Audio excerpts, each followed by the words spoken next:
start with exactly how the world changed because of those huge initiatives. So I understand you have 450 institutions, something like $130 trillion in assets represented. But if I work at one of those institutions, an asset management firm or a bank, how are the decisions I make today different from the ones I made yesterday? Well, first off, David, thank you for having me on. I love the show. You're an absolute institution, and I'm going to take it, if you will, from a Wall Street perspective, and what it's going to mean for people working there. And a number of them are already doing this, but it's going to go across the organization. Is they're going to look when they're making a loan or they're making an investment, they're buying a bond, even trading a derivative. They're going to start taking into account the underlying credit, the underlying company.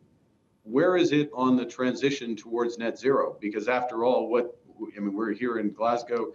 The objective of 195 countries is to get to net zero greenhouse gas emissions. And so this is going to become, a competitive advantage for companies that are moving faster towards that, companies that are part of a solution, and it's going to be a challenge for those companies who haven't.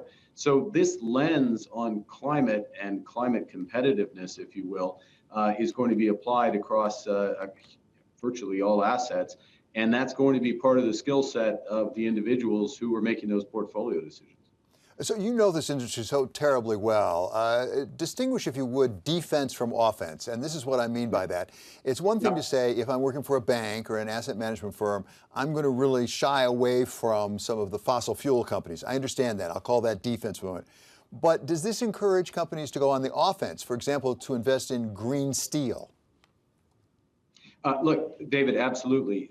And that's the big shift here, I think, that we've been aware of the risks around climate, and the most obvious ones are when New York gets hit by an extreme weather event and there's big property losses, or supply chains are disrupted by another event on the other side of the world, and we have those effects and we have to manage those. But there are huge opportunities in being part of the solution, and so the offense here is very, very broad. Of course, it includes, and in my professional life, I do a lot of this at Brookfield, one of the largest renewable producers in the world. It includes building out wind, solar, hydro, eventually hydrogen and other technologies that produce electricity with no emissions and are part of very much central to our future. But almost as interesting and really more valuable is going to companies that have high emissions today. You rightly mentioned the steel industry, or the auto industry, or the cement industry, the building industry, commercial real estate, others, and helping them get emissions down. Now, it takes a lot of capital in order to do that, but it's going to pay off in terms of a huge amount of value.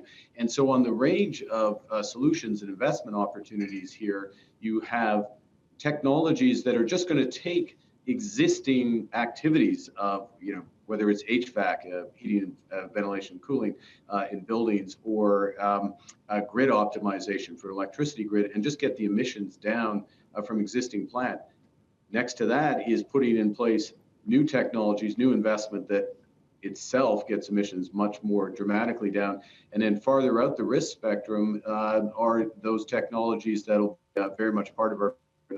I referenced green hydrogen a moment ago, and that would be a classic example. The more extreme breakthrough technologies, I put it in the venture capital camp, are technologies around, for example, direct air capture, sustainable aviation fuels. So the whole range of the investment spectrum is available. And look, your question is very on point. This is much more about offense. It's much more about getting capital to solution. And candidly, that's why we need something like $130 trillion to be focused on addressing this issue. So speak to those investors. As you describe this, what we're calling offense, investing in things like green steel and the like, do investors have to get used to lower returns as a practical matter? No, I don't think so, and certainly not on a risk-adjusted basis. One of the things, now for a moment, David, I'm going to speak about defense, unfortunately, which is one thing investors increasingly will need to do is think about terminal value, think about where certain assets are going to lose value and potentially lose value quite rapidly because they're not decarbonizing fast enough, or they're just not suited for a low and zero carbon economy. You referenced part of the energy sector, fossil fuels. There's elements of that which will not be there, or certainly can't be there if we're going to get to where we need to go. So investors need to look at that. Mark, you are spearheading, if I could put it that way, a major transformation, a transformation the likes of which I can't think of alike in history, frankly. You can't have that big a transformation without some costs along the way. There's no such thing as a free lunch.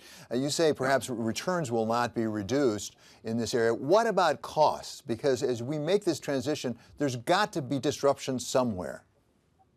Yeah, look, David, transforming the energy system, it's better to start early in order to have a smooth transition. But but we haven't started early. Let's be candid. We've left this very late, certainly for the 1.5 degree objective. So there needs to be a very rapid ramp up in renewable power.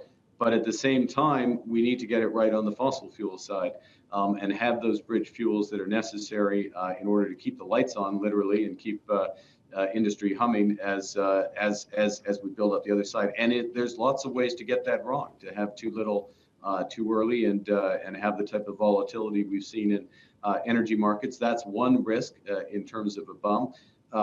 Another risk is, look, in terms of this decade, there is a very large number of highly economic technologies where the real issue is just rolling it out at scale. Slightly easier said than done. You got to get planning permission. You need the right companies, et cetera. But it's not yet. It's not technology risk for what we need to do to get emissions down sharply this decade.